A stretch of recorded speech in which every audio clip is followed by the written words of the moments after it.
aluno, querida aluna do 7º ano, estamos aqui mais uma vez juntos hoje para corrigir os exercícios, né? Vai ser uma correção um pouco mais dinâmica, a gente vai tirar aí algumas dúvidas que porventura ainda estão lá e aí posteriormente, se tiver ainda alguma dúvida, encaminha para a gente responder, beleza? Antes disso, vou solicitar aos senhores, peguem o livro didático, beleza?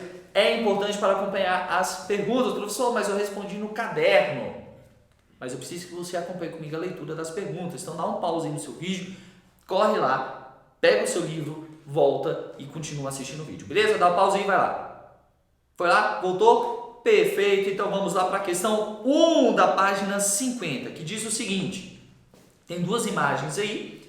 Essas imagens representam dois lugares distintos. E aí vem a letra A. Que informações das legendas das fotografias sugerem que o peso se localiza na região norte? Pessoal, um ponto interessante é que você teria que ler a legenda. Olha aí no slide que eu separei duas partes que diz sobre isso. A primeira parte é da primeira legenda que diz: no século XVII, funcionava no local um posto de fiscalização que controlava o peso dos produtos trazidos de Belém. Olha aqui para mim, Belém fica onde? Belém fica no Pará. Pará fica em qual região? Região norte. E aí a segunda que diz o seguinte, olha lá no slide. Tem origem nos rios e na floresta amazônica. Olha aqui para mim, isso já está na segunda fotografia. Se tem origem nos rios e na floresta amazônica. A floresta amazônica está em qual estado? Amazonas, que está em qual região?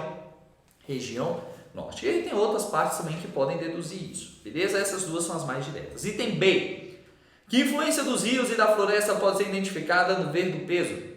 Explique outros aspectos da região norte estudados na unidade que têm relação com a presença dos rios e da floresta. Olha aí no seu slide, grande parte dos produtos vendidos no mercado tem origem nos rios e na floresta amazônica. Outros pontos importantes seriam, olha aqui para mim, a existência dos ribeirinhos que dependem dos rios até para a sobrevivência, a existência dos indígenas que precisam da floresta, por exemplo, para ter as suas terras demarcadas, a existência de atividades madeireiras, a existência de atividades mineradoras, a extração do látex e vários outros elementos importantes que dependem tanto do rio como da floresta para a sua subsistência. Item C. Como eram chamados produtos de grande interesse no período colonial e que são citados na legenda da fotografia 2. Pessoal, olha só. Esses produtos eram chamados de drogas do sertão, até mesmo porque eles achavam que aquela área ainda era o sertão nordestino. Não viam ela mais como um outro bioma que era a floresta amazônica. Então, naquela época, tudo o que era capturado era conhecido como drogas do sertão, principalmente ervas medicinais, beleza? Olha aí o item 2. O item 2 diz sobre a região norte e faça as atividades, letra A. Explique por que no período colonial a região não despertou grande interesse no colonizador português. Pessoal, olha aí no slide a resposta. Ela diz o seguinte: naquela época não foram encontradas riquezas minerais como ouro e prata e os solos foram considerados inadequados para a agricultura. Olha aqui para mim. Lembrem-se que no período colonial o grande e único objetivo dos portugueses era o quê? Explorar. Se eles não conseguiam explorar, se não tinham o que explorar, aquela terra para eles era o quê? Sem importância alguma. Item B. Qual foi o papel da produção da borracha entre o final do século XIX e o início do século XX na expansão da ocupação da região? Que consequência a crise dessas atividades trouxe para a região? O pessoal olha no slide e a resposta atraiu grande número de imigrantes, sobretudo da região nordeste. A consequência da crise foi a estagnação econômica. Olha aqui para mim, naquele período, nós tínhamos até um camarada conhecido como Henry Ford, que ele comprou uma parte da Amazônia para produzir apenas borracha, porque ele tinha a ideia que, para os pneus da Ford serem bons, eles, a própria empresa Ford, teria que produzir. Então a procura pelo látex naquela época estava muito alta. Quando diminuiu e teve esse problema, o que estava gerando muito dinheiro começou a estagnar, diminuir ou ficar estático.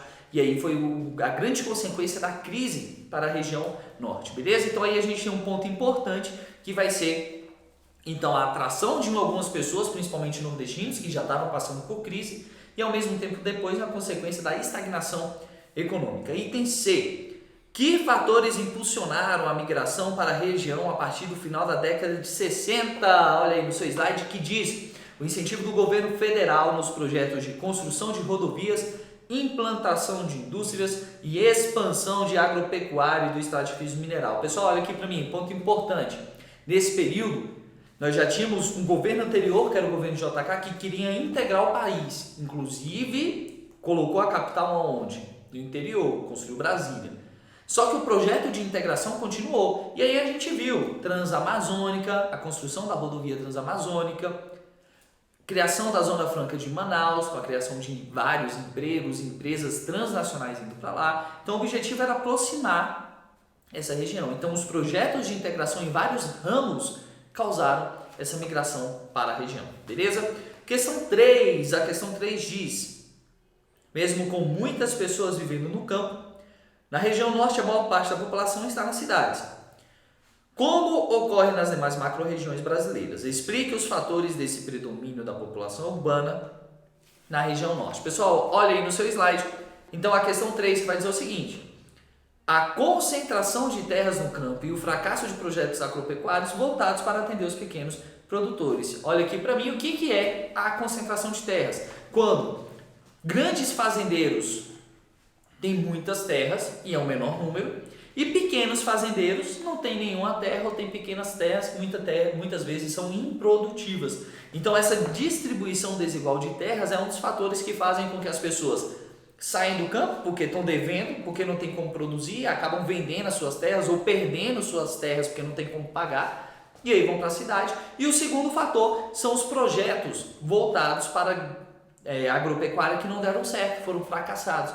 Vamos produzir, fazia empréstimo, ia plantar e não conseguia recuperar aquilo que investiu, não conseguia pagar o empréstimo, começou a entrar em fracasso, em colapso, e as pessoas iam embora para a cidade. Então esses são os dois motivos que fizeram as pessoas migrarem para a zona urbana na região norte. O item 4, a questão 4, diz: explica a diferença entre os termos Amazônia Internacional e Amazônia Legal. Olha aí no seu slide, a resposta vai ser a seguinte: Amazônia Internacional refere-se à região localizada na bacia amazônica, na qual a presença da floresta amazônica é marcante. Já a Amazônia Legal é uma divisão regional administrativa criada pelo governo brasileiro para definir os estados beneficiados por projetos de desenvolvimento regional. Olha aqui para mim, resumindo, as duas se referem à floresta amazônica.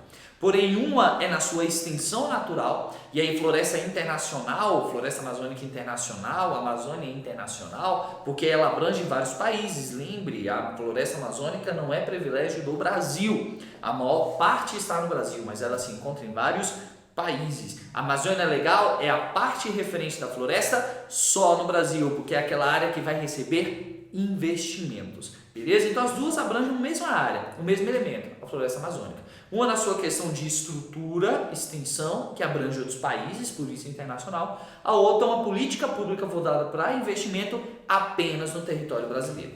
Beleza? Questão 5. A questão 5 tem duas fotografias aí.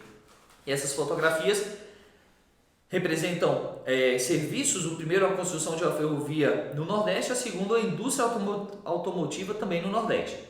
E aí vem a letra A, que diz: em que macro-região estão os locais retratados? Pessoal, macro-região ficou nítido aí, a macro-região Nordeste. Você percebe na legenda da imagem 1 que diz Betânia PE, PE é Pernambuco, e na imagem 2 Camaçari BA, BA que é Bahia. Então é na macro-região Nordeste. B.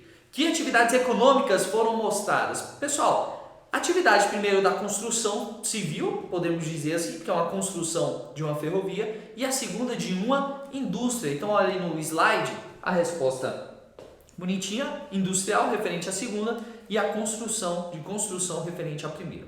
Item C. Escreva um pequeno texto sobre o crescimento econômico apresentado pelo Nordeste nas últimas décadas, relacionando-o com atividades econômicas retratadas na fotografia. Pessoal, essa resposta é extremamente pessoal. Beleza? Então os textos eles vão ter diversas abordagens, variadas de diversas formas. Coloquei um exemplo no que o texto de vocês tem que conter. Olha aí no slide o item C que diz: nos últimos anos, o Nordeste recebeu um grande investimento no setor industrial. Este investimento necessitou de investimentos de infraestrutura, fato que aumentou o número de obras na região. fato que aumentou o número de jogos na região. Beleza? Então é só lembrar que antes ela não tinha muito investimento, o texto de vocês, né? Antes não tinha muito investimento e hoje passou a ter mais investimentos, ok? Questão 6 e última, tem um texto aí que os senhores já devem ter lido, nós não vamos reler, vamos lá para o item A que diz: muitas pessoas como a Adriana tiveram de sair do Nordeste para outras regiões, principalmente o Sudeste. O que levou um grande número de pessoas a deixarem o Nordeste no século XX, em especial a partir da década de 1950. Pessoal, o que levou as pessoas a fazerem isso? São vários os fatores. O principal, a crise do Nordeste. É só você lembrar que o Nordeste passou por uma crise econômica muito grande. E aí essa crise econômica ela vai estar associada a aumento da produção do café, a desvalorização do açúcar. Mas foi só isso? Não. Nós tivemos os problemas com secas acentuadas no Nordeste, os problemas com áreas do Nordeste que são improdutivas. Então olha a resposta aí no livro, na questão 6. A crise econômica foi o principal fator, o principal, mas não é o único. Mas também houve influência das secas prolongadas e o desenvolvimento industrial do Sudeste. Olha aqui para mim, um ponto importante.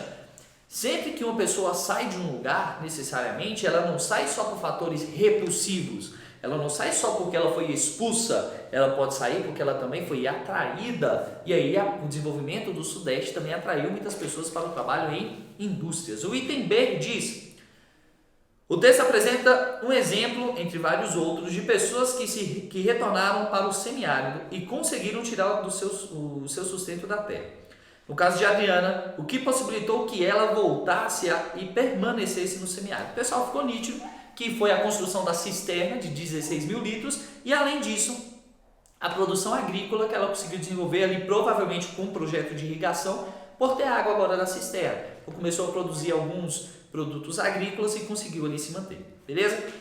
Senhores, não conseguiu copiar, o professor passou muito rápido, volta o vídeo, vai dando pause, vai corrigindo, então pelo slide apenas, copiando as respostas. Semana que vem nos encontramos aqui novamente com conteúdo novo, uma nova região para estudarmos, beleza? Valeu galera, forte abraço e até a próxima.